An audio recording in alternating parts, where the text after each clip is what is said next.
السلام علیکم ورحمۃ اللہ وبرکاتہ۔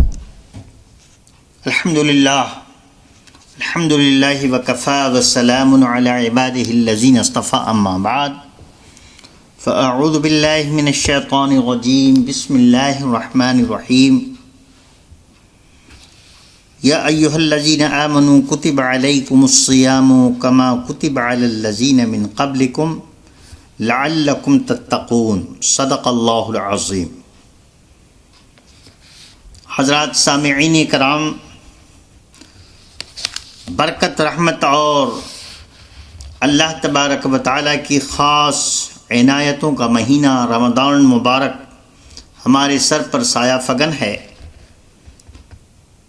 فقیر بدر القادری آپ سے مخاطب ہے اور چاہتا ہے کہ اپنے رب کے فرمان سے کچھ فرمان اور رمضان مبارک کی برکتوں کا کچھ ذکر آپ کے سامنے کرے۔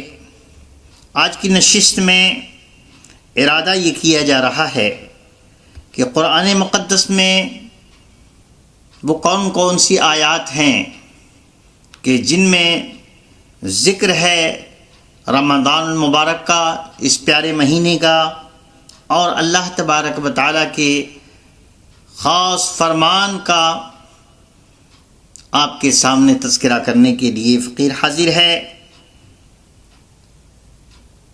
سب سے پہلے جو آیت ہم نے پڑھی وہ سورہ بقرہ ہے، آیت نمبر 183، اور سورہ بقرہ قرآن مقدس کی دوسری سورہ ہے۔ یا ایھا الذین آمنوا کتب علیکم الصیام کما کتب علی الذین من قبلکم لعلکم تتقون۔ اے ایمان والو، تم پر روزے فرض کیے گئے جیسے اگلوں پر فرض ہوئے تھے۔ یہی وہ آیت کریمہ ہے اور یہی وہ فرمان گرامی ہے رب ذوالجلال کا، جس کے ذریعے سے مسلمانوں پر روزے فرض ہوئے۔ مقصد اللہ تعالیٰ نے خود بیان فرما دیا۔ کیوں روزے فرض ہوئے؟ تاکہ پرہیزگاری، تقوی شعاری، نیکی مسلمان حاصل کریں۔ اور یہ روزہ صرف ہمارے لیے نہیں، اور ہم صرف روزے کا یہ ذمہ نہیں اٹھا رہے ہیں، بلکہ ہم سے پہلے اللہ تبارک و تعالیٰ نے جو قومیں ایمان والی اور جو امتیں اپنے نبیوں کی بھیجیں، اپنے رسولوں کی بھیجیں، ان پر بھی روزے فرض تھے۔ کسی پر ایام بیج کو روزہ فرض تھا، یعنی ہر اسلامی مہینے کی 3 بیج کی تاریخوں کا، یعنی 14، 15 اور 16 تاریخوں کا روزہ فرض تھا۔ اور کسی امت کے اوپر کم اور زیادہ، کسی پر محرم الحرام کے 10 دنوں کا روزہ فرض تھا۔ اور روایتوں میں آیا ہے کہ بعض امتیں ایسی بھی گزری ہیں کہ ان پر 3 مہینے کا روزہ سال میں فرض ہوتا تھا۔ اسی لیے رب قدیر فرماتا ہے تم پر روزے فرض کیے گئے جیسے اگلوں پر فرض ہوئے تھے، یعنی گزری ہوئی قوموں میں سے جس طریقے سے نبیوں رسولوں کے ماننے والوں پر روزے فرض تھے، اسی طریقے سے روزہ تم پر بھی فرض ہوا۔ ان میں ہم میں یہ فرق ہے کہ ان کے روزے کی گنتیاں کچھ دوسری تھیں اور ان کے دوسری تفصیلات تھیں، لیکن ہم پر جو روزہ فرض ہوا وہ 1 مہینے کا روزہ فرض ہوا۔ آگے آیت میں ارشاد گرامی ہو رہا ہے ایام معدودات، گنتی کے دن۔ گنتی کے دن کا مطلب یہ ہے کہ اللہ نے 1 مہینے کا روزہ فرض کیا، اور شعبان المعظم کے ختم ہونے پر رمضان المبارک کا چاند دیکھ کر کے، چاند ثابت ہونے کے بعد دیکھ کر ثابت ہو یا شہادت حاصل کر کے جو اسلامی طریقہ ہے اس کے مطابق جب چاند ثابت ہو جائے تو مسلمانوں پر روزہ فرض ہو جاتا ہے۔ اب اس کے بعد رب قدیر فرماتا ہے فَمَنْ كَانَ مِنْكُمْ مَرِيضًا، روزے کے معاملے میں یہ حکم ربانی ہے کہ اگر تم میں سے کوئی بیمار ہو جائے یا کوئی سفر میں ہو تو اس حالت میں اسے کیا کرنا چاہیے؟ فَعِدَّةٌ مِّنْ أَيَّامٍ أُخَرَ، تو جتنے دن بیمار ہے اتنے دن کے روزے اچھا ہونے کے بعد، شفا یاب ہونے کے بعد وہ پورا کر لے۔ اور اگر سفر میں ہے، سفر کی حالت میں روزہ پورا نہیں کر سکتا تو اللہ تبارک و تعالیٰ نے سفر کی حالت میں روزے کی سہولت دی ہے کہ روزہ نہ رہو، اور جتنے دن سفر میں رہو اتنے دن کا روزہ بعد میں رکھ لیا کرو۔ فعدۃ من ایام اخر، اس کے بعد وقت ملنے پر ان روزوں کو پورا کر لیا کرو۔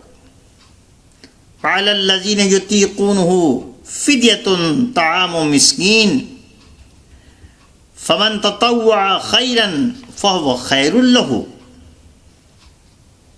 رب قدیر ارشاد فرماتا ہے اور جو انسان ایسا بیمار ہو کہ وہ شفا یاب ہی نہ ہو سکے، جنہیں روزے کی طاقت ہی نہ ہو، بہت ضعیف ہو گیا ہو، بہت کمزور ہو، تو کہہ رہے ہیں کہ ان میں سے جنہیں طاقت نہ ہو تو انہیں چاہیے کہ روزے کا بدلہ اور فدیہ دیں۔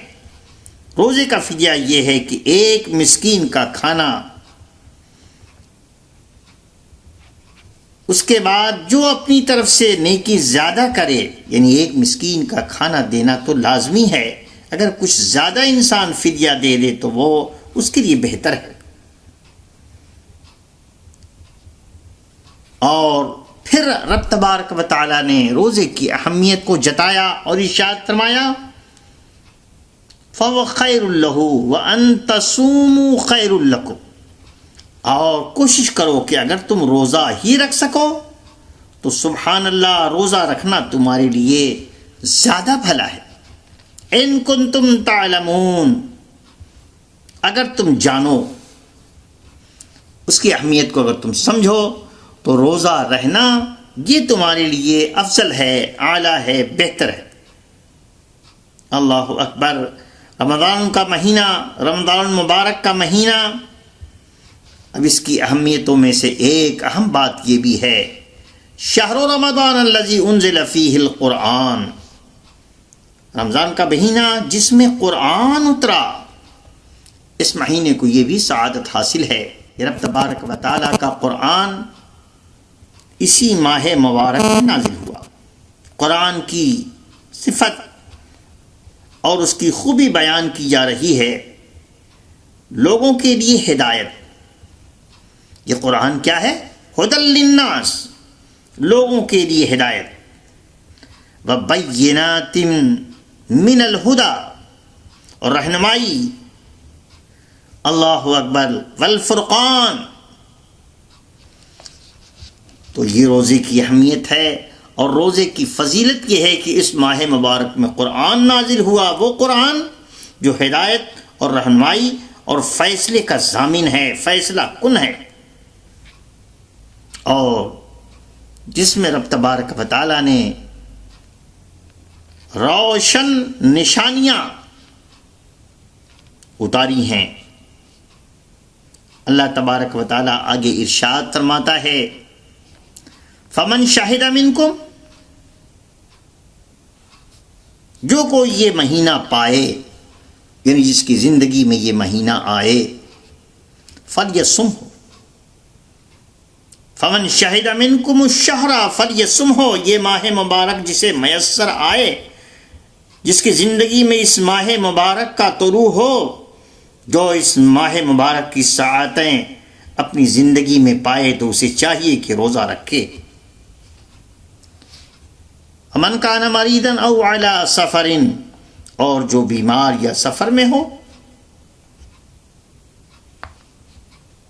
فعدۃ من ایام اخر، تو اسے چاہیے کہ روزے کے دنوں میں اگر وہ بیماری یا سفر کی وجہ سے روزہ نہ رکھ سکے تو اسے چاہیے کہ اتنے روزے دوسرے دنوں میں پورے کر لیں۔ اللہ تعالیٰ اس کے آگے ارشاد فرماتا ہے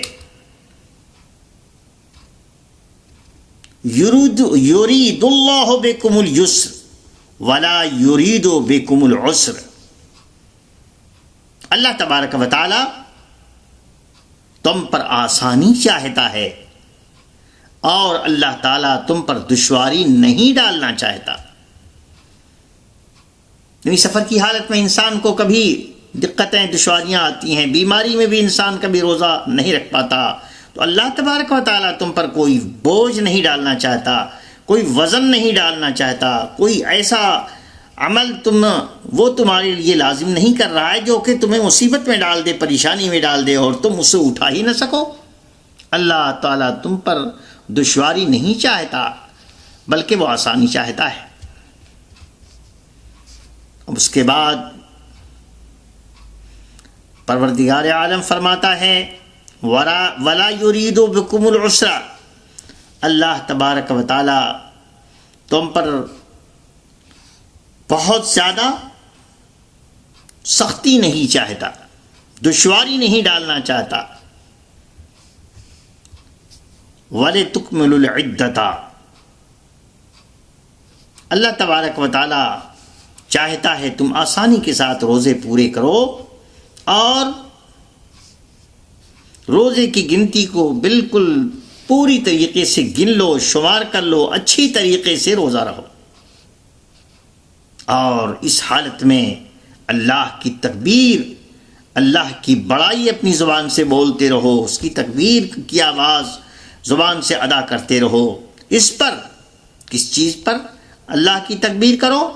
کہ اس نے تمہیں ہدایت کی، اللہ نے تمہیں ہدایت دی کہ کہیں تم حق گزار ہو، اس لیے تاکہ تم اللہ تبارک و تعالیٰ کی عبادت کا حق ادا کرو اور شکر گزاری کرو۔ اور اس کے بعد پروردگار عالم ارشاد فرماتا ہے وَإِذَا سَأَلَكَ عِبَادِي عَنِّي فَإِنِّي قَرِيب۔ اے پیارے حبیب، یہاں رسول اللہ صلی اللہ علیہ وسلم کو مخاطب کیا گیا، اے پیارے محبوب جب تم سے میرے بندے میرے بارے میں پوچھیں فَإِنِّي قَرِيب، تو میں تو نزدیک ہی ہوں۔ اللہ نزدیک ہے اور رگے جاں سے قریب ہے، اور اپنی شان خود ارشاد فرماتا ہے فَإِنِّي قَرِيب، میں قریب ہوں، اجیب دعوت الداع اذا دعان، دعا قبول کرتا ہوں پکارنے والوں کی، جب پکارنے والے مجھ سے دعا کرتے ہیں تو میں دعا قبول کرتا ہوں۔ اللہ اکبر، پکارنے والے کی دعا قبول کرتا ہوں، اور جب مجھے پکارتے ہیں تو میں ان کی دعا پر لبیک کہتا ہوں۔ انہیں چاہیے فَلْيَسْتَجِيبُوا لِي، انہیں چاہیے کہ میرا حکم مانے، اور وَلْيُؤْمِنُوا بِي، اور مجھ پر ایمان لائیں اور ایمان کو پختہ رکھیں، لَعَلَّكُمْ يَرْشُدُونَ، تاکہ اللہ انہیں راہ راست عطا فرمائے۔ یہ پروردگار عالم کا ارشاد گرامی آگے پھر ہو رہا ہے۔ یہ تو روزے کے دنوں کی باتیں ہیں، اب روزے کی راتوں کا تذکرہ یہاں ہو رہا ہے۔ رب قدیر فرماتا ہے احل لکم لیلۃ الصیام الرفث الی نسائکم، روزے کی راتوں میں اپنی عورتوں کے پاس جانا تمہارے لیے حلال ہوا، اس لیے کہ کچھ روز تک روزہ فرض ہونے کے بعد روزے کی راتوں میں بھی صحابہ کرام افطار کے بعد ہر چیز سے پرہیز کرتے تھے اور اپنے گھروں میں اپنی خواتین کے پاس نہیں جاتے تھے، اپنی زوجات کے پاس نہیں جاتے تھے۔ لیکن کچھ روز کے بعد اللہ تبارک و تعالیٰ نے یہ حکم نازل فرمایا کہ حلال ہوئی تمہارے لیے روزے کی راتیں، کہ روزے کی راتوں میں اپنی خواتین، اپنی عورتوں، اپنی بیویوں کے پاس جانا تمہارے لیے جائز ہوا۔ ہن لباس لکم، وہ تمہاری لباس ہیں، وانتم لباس لہن، اور تم ان کے لباس ہو۔ اللہ نے جانا، اس کے بعد پروردگار عالم ارشاد فرماتا ہے وانتم لباس لہن کے بعد ارشاد فرماتا ہے علم اللہ انکم کنتم تختانون انفسکم فتاب علیکم وعفا عنکم فالآن باشروہن وابتغوا ما كتب اللہ لکم وَكُلُوا وَاشْرَبُوا حَتَّى يَتَبَيَّنَ لَكُمُ الْخَيْطُ الْأَبْيَضُ مِنَ الْخَيْطِ الْأَسْوَدِ مِنَ الْفَجْرِ ثُمَّ أَتِمُّوا الصِّيَامَ إِلَى اللَّيْلِ وَلَا تُبَاشِرُوهُنَّ وَأَنْتُمْ عَاكِفُونَ فِي الْمَسَاجِدِ تِلْكَ حُدُودُ اللَّهِ فَلَا تَقْرَبُوهَا كَذَلِكَ يُبَيِّنُ اللَّهُ آيَاتِهِ لِلنَّاسِ لعلہم یتقون۔ روزے کی راتوں کو اللہ تبارک و تعالیٰ نے مسلمانوں کے لیے حلال کیا، اس میں کھائیں پئیں اور اپنی بیویوں کے ساتھ ہم بستری کریں۔ پروردگار عالم ارشاد فرماتا ہے تم اپنی جانوں کو خیانت میں ڈالتے تھے، یعنی بعض اوقات بے احتیاطی بھی ہو سکتی تھی، اور صحابہ کرام راتوں کو بھی چونکہ کھانے سے، پینے سے اور جماع سے بچتے تھے، تو رب تبارک و تعالیٰ فرماتا ہے اللہ نے تمہاری توبہ قبول کی اور تمہیں معاف فرمایا کہ گویا جب تک روزے کی راتیں حلال نہیں ہوئی تھیں اس میں تم سے اگر کسی قسم کا سہو ہوا تو پروردگار عالم تمہیں معاف فرماتا ہے۔ تو اب روزے کی راتیں جب حلال ہو گئیں تو اب ان سے یعنی اپنی بیویوں سے صحبت کرو اور اللہ سے مانگو جو تمہارے نصیب میں لکھا ہو، اور کھاؤ اور پیو۔ یہ سحری کا حکم بیان ہو رہا ہے، کب تک کھاؤ پیو؟ یہاں تک کہ تمہارے لیے ظاہر ہو جائے سفیدی کا ڈورا سیاہی کے ڈورے سے۔ میں یہاں پر تھوڑی دیر رک کر میں اپنے ایماندار بھائیوں کو یہ سمجھانا چاہتا ہوں کہ سحری کا وقت یہ بھی روزے کے احکام میں قرآنی حکم ہے کہ جس پر توجہ دینا ضروری ہے۔ یہ نہیں کہ جس نے جب چاہا سحری بند کرنے کا ٹائم اپنی طرف سے مقرر کر لیا اور جس نے جب تک چاہا کھانا شروع کر دیا اور اس کی کوئی بنیاد نہ ہو۔ اوقات کے ماہرین علماء کرام، علم توقیت جاننے والے یہ اچھی طرح جانتے ہیں کہ کس وقت تک سحری کھائی جا سکتی ہے۔ آسمان پر سورج غروب ہونے کی جگہ اور سورج طلوع ہونے کی جگہ ان کے درمیان غور کرنے کے بعد علماء اعلام نے یہ وقت مقرر کیا ہے کہ جب رات ختم ہو جاتی ہے تو ایک ایسی سفیدی کا ڈورا سیاہی کے ڈورے سے برآمد ہوتا ہے۔ جب وہ سفیدی کا ڈورا برآمد ہو جائے تو اس کے بعد تمہارے لیے سحری کھانا حرام ہے، اس سے پہلے سحری کھا کر کے بند کرنا چاہیے، اور اسی کے ذریعے سے گویا سحری کھانے کا وقت متعین کیا جاتا ہے۔ اور یہ علماء اعلام کرتے ہیں جو دین کو جانتے ہیں، جو علم توقیت کو جانتے ہیں، اوقات کی باریکیوں کو جانتے ہیں۔ اس لیے اس کا یہ بنیادی حکم اور یہ آیت کریمہ ہمیں مد نظر رکھنی چاہیے، اور علماء اعلام سے اس کا مفہوم پوچھنا چاہیے کہ کب تک سحری کھانی چاہیے۔ ہر روز کے لیے طلوع اور غروب کا ٹائم دوسرا ہوتا ہے، سورج نکلنے کا ٹائم دوسرا ہوتا ہے، سورج غروب ہونے کا ٹائم دوسرا ہوتا ہے، رات کا ایک ایک اولین حصہ ہوتا ہے، ایک رات کا آخری حصہ ہوتا ہے، نصف لیل ہوتا ہے. ان تمام کے احکام کو عوام الناس کو جاننا آسان نہیں ہے. اس لیے جو ماہر علماء کرام، خدا سے ڈرنے والے اور علم کے پختہ ہیں، ان سے اس مسئلے میں روشنی حاصل کرنی چاہیے، نہ یہ کہ جو بیٹھے اور اپنے انداز سے اور اپنے گمان اور تخمینے سے جیسے چاہے سحری کا وقت مقرر کر لے اور جیسے چاہے افطار کا وقت مقرر کر لے. ایسا نہیں ہونا چاہیے. اللہ تبارک و تعالیٰ نے قرآن مقدس کی اسی آیت کے ذریعے سحری کے وقت کو متعین فرمایا ہے، اور یہ علماء اعلام کے ذمہ ہے کہ ہر علاقے میں اس کی تشریح کر کے مسلمانوں کو مطمئن کریں. اور خدا نخواستہ کوئی ہمارا مسلمان بھائی یا جو اس بارے میں دینی علم نہیں رکھتا، اسے اپنی طرف سے سحری کے وقت کا تعین نہیں کرنا چاہیے. یہ اللہ کے کام میں مداخلت جیسی بات ہے. اللہ تبارک و تعالیٰ جیسے ہمارے روزوں میں ہمیں احتیاط سکھاتا ہے، اوقات سحری اور اوقات افطار میں بھی ہمیں احتیاط سے کام کرنا چاہیے. پروردگار عالم نے بتا دیا کلو واشربو، یعنی کب تک کھاؤ. یہ سحری کے کھانے کے بارے میں بات ہو رہی ہے. کھاؤ اور پیو. کب تک کھاؤ اور پیو؟ حتی یتبین لکم الخیط الابیض من الخیط الاسود من الفجر. یہ متعین کر دیا گیا، کھاؤ اور پیو جب تک کہ تمہارے لیے ظاہر ہو جائے سفیدی کا ڈورا سیاہی کے ڈورے سے پاؤ پھٹ کر.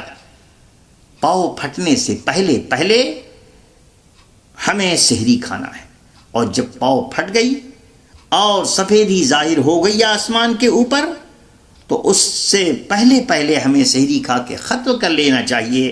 اس کے بعد گویا کہ فجر طلوع ہونے والی ہے، اور اس کے بعد روزہ رکھنے کے لیے روزے داروں کو احتیاطاً اپنا کھانا پینا بند کر دینا چاہیے. اب اس کا تعین علماء کرتے ہیں، اس علم کو جاننے والے کرتے ہیں. اللہ تبارک و تعالی ہمیں علماء متبحرین جو اس علم کے ماہر ہیں، جو اس فن کو جاننے والے ہیں اور جو ہمیں اوقات الصلاۃ نکال کر دیتے ہیں، ہمیں ان کی پابندی کرنی چاہیے. اللہ تبارک و تعالی ہمیں مسلمانوں کو، ہمیں اور سارے مسلمانوں کو اس سلسلے میں بھی احتیاط کی توفیق عطا فرمائے. رب تبارک و تعالی ارشاد فرماتا ہے اب یہ تمہارا روزہ چلے گا. کب تک چلے گا؟ رات تک، جب تک رات نہ آ جائے، یعنی پورا دن گزرنا چاہیے، پھر اس کے بعد رات شروع ہونے کا مطلب کہ وقت مغرب پورے کرو، گویا یہ تمہارا ایک روزہ ہوا. اب اس کے لیے کیا کیا جائے کہ آج کے زمانے میں بہت سی قوموں نے، جو ہم میں سے نکل کر کے مسلمان نام رکھنے کے باوجود ہم نے یہ سنا کہ وہ لوگ دن سے دن ہی تک روزہ رکھتے ہیں، یعنی صبح ہوئی سورج نکلنے سے پہلے سے روزہ ان کا شروع ہوا اور دن ڈوبنے تک وہ روزہ رکھتے ہیں. کس قرآن کی آیت سے انہوں نے یہ لیا، یہ وہ جانے، ان کا ایمان جانے.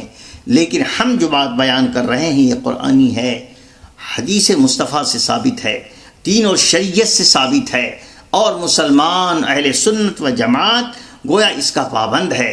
اب نئے طریقے نکالنے والوں کے ہم ذمہ دار نہیں، بلکہ اللہ تبارک و تعالیٰ جس نے ہم پر روزہ فرض کیا ہے، اس نے جو طریقہ ہمیں بتایا، ہم نے جو طریقہ یہ اپنایا، یہ اپنی طرف سے نہیں ہے، حضور پاک صلی اللہ علیہ وسلم کے بتانے سے ہے، صحابہ کے عمل سے ہے، فقہا کی تشریح سے ہے، دین جاننے والوں کی تمام تفسیرات جو ہم تک آئیں ان سے ہے. یہ کوئی نیا کام نہیں ہے. اس لیے اے مومن بھائیوں، اے ایمانداروں، اے ماؤں بہنوں، روزے کے سلسلے میں اور خاص طریقے سے سحری کے سلسلے میں بھی احتیاط ہماری ذمہ داری ہے.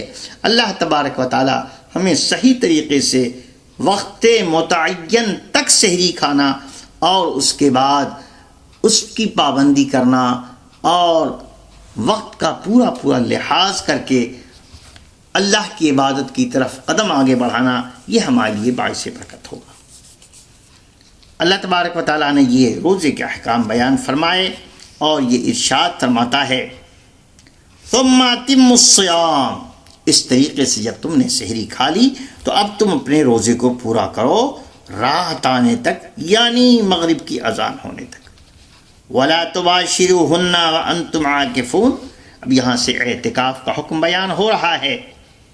رب قدیر ارشاد فرماتا ہے مسجد میں جب تم اعتکاف بیٹھو تو اعتکاف کی حالت میں ہوتے ہوئے مباشرت اپنی بیویوں سے نہ کرو۔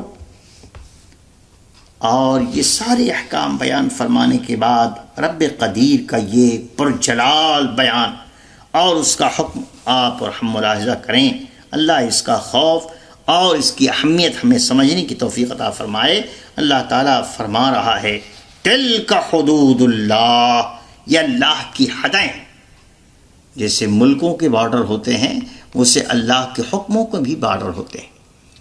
تلک حدود اللہ، یہ اللہ کے بارڈر ہیں جن کو کراس کرنے کی ہمیں تمہیں دنیا کے کسی انسان کی کو اجازت نہیں ہے۔ اللہ فرماتا تلک حدود اللہ، یہ اللہ کے بارڈر ہیں، فلا تقربوها، ان کے قریب نہ جاؤ۔ یہ گویا کہ اللہ کے بارڈر کو کراس کرنے کی کوشش نہ کرو۔ کذالک یبین اللہ، اسی طریقے سے اللہ بیان فرماتا ہے اپنی نشانیاں۔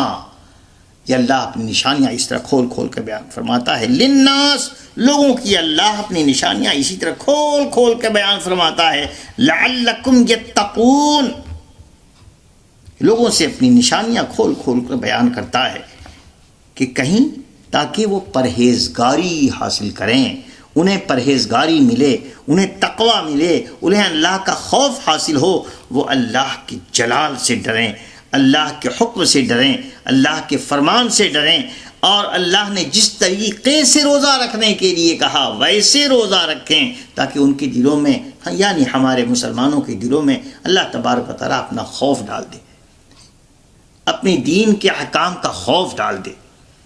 اور اگر مسلمان ہونے کے باوجود خدا کے حکم سے بے خوف ہو گیا تو پھر کیا رہ گیا؟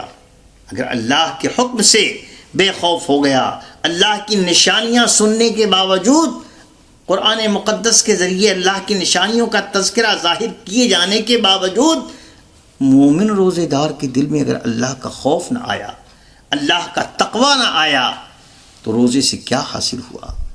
روزہ اللہ تبارک و تعالیٰ کے حکم کے مطابق پابندی وقت کے ساتھ شروع کرنے کا نام ہے اور پابندی وقت کے ساتھ ختم کرنے کا نام ہے۔ اس کی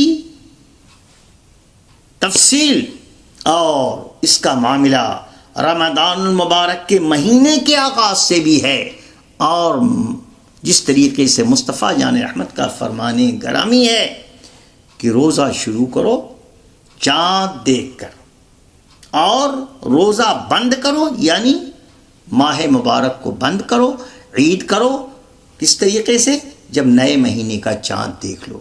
یہ آیت کریمہ ہے اور مفصلات اور اس کی تمام تر تفصیلات اللہ کے نبی کی حدیث میں بھی ہے، فقہ کی کتابوں میں بھی ہے، اور یہ سب ہمارے لیے اللہ کی نشانیاں ہیں۔ اللہ تبارک و تعالی ہمیں اپنی نشانیوں کی قدر کرنے کی توفیق عطا فرمائے بجاہ حبیب کل مصطفیٰ صلی اللہ علیہ وسلم و آلہ و اصحابہ اجمعین۔ انشاءاللہ العزیز اس کے بعد ہم مصطفیٰ جان رحمت صلی اللہ تعالی علیہ وسلم کی احادیث سے، حضور کی زبان سے نکلے ہوئے الفاظ مبارکہ سے، اور قرآن مقدس کے بعد جو مصطفیٰ جان رحمت کی ہدایتیں حدیث کی کتابوں میں ہمیں ملتی ہیں، ہم اس کا درس شروع کریں گے۔ آج ہم نے صرف روزے کے سلسلے میں قرآن مقدس کی چند آیتوں کی تشریح کی۔ اللہ تبارک و تعالیٰ سب سے پہلے مجھ فقیر غریب کو اس پر عمل کرنے کی توفیق عطا فرمائے، اور دعا ہے کہ رب تبارک و تعالیٰ میرے مسلمان بھائی بہنوں کو اپنا خوف عطا فرمائے، اپنا تقوی عطا فرمائے اور پرہیزگاری عطا فرمائے، اللہ کا ڈر ہمیں حاصل ہو۔ صلی اللہ تعالیٰ علیہ خیر خلق اجمعین۔ السلام علیکم ورحمۃ اللہ۔